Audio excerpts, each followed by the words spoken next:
Hey, howdy howdy. So this is my CH150 from 1986 that has been swapped with a CH250 and has been turboed.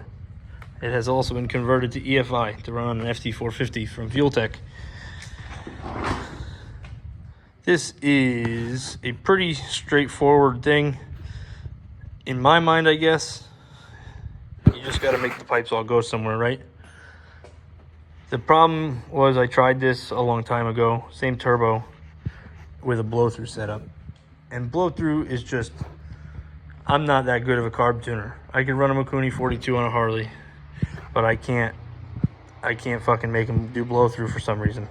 So, this is 1.5 inch stainless coming out of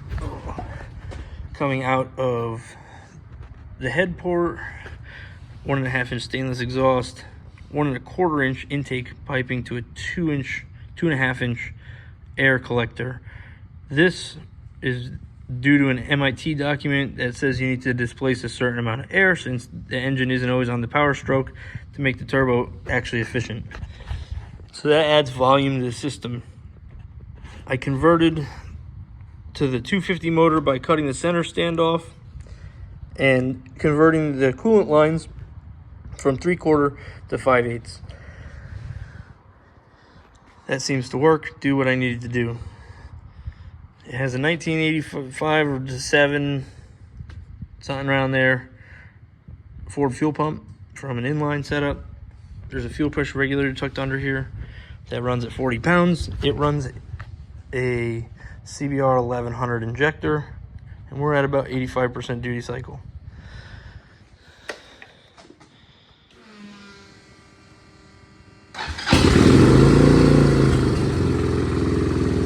I have had it running because I've tried to take this video a couple times. One of the problems with the 150 was the charging system. The 250 doesn't have that problem because it has an 18-volt stator.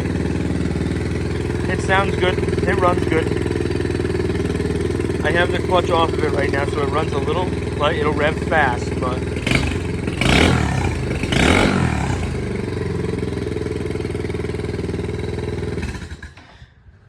going forward, it runs a 12.8 in the quarter, which is terrible for what it is. I mean, okay, it's good for what it is, but in my mind, it should be faster. So we have the clutch off.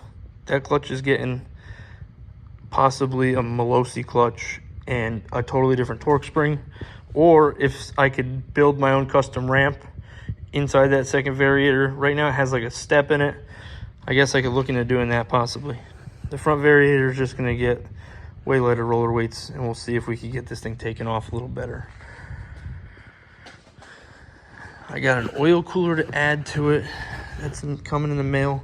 I got an Audi A4 intercooler that I think I could take the end caps off, cut up to what I need, and then weld my own end caps from the turbo to over here and get rid of my boost collector and use the intercooler right there as my boost collector. Depending on the volume that will hold once I cut it up and see how big I could fit. You know, if I could fit an intercooler 6 inches by 6 inches, I mean, I'm fucking cooking. So there's louvers in the side of the plastic there too, so that should get some good airflow. After we get all this figured out, then we're going to figure this out. This is a stock CH150 cam and head that I found on eBay last week for $16.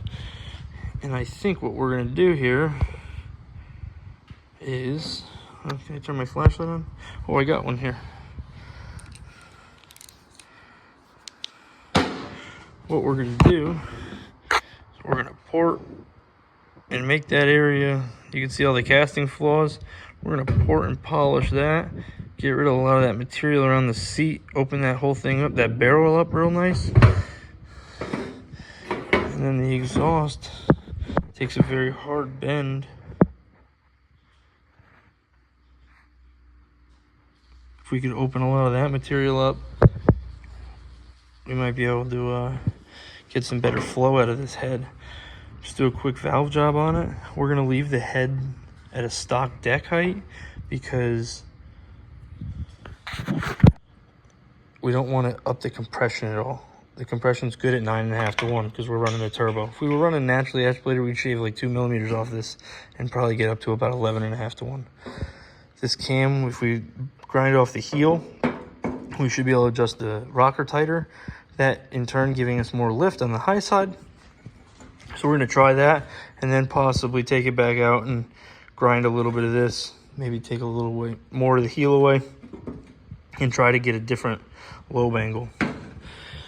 Little different top duration, because I think this thing needs to be high RPM, like 9,000 RPM to do 80, 85, and it wants to get there, but it runs out of cam. So if we get a little more lift out of it, I think that'll help higher RPMs tremendously.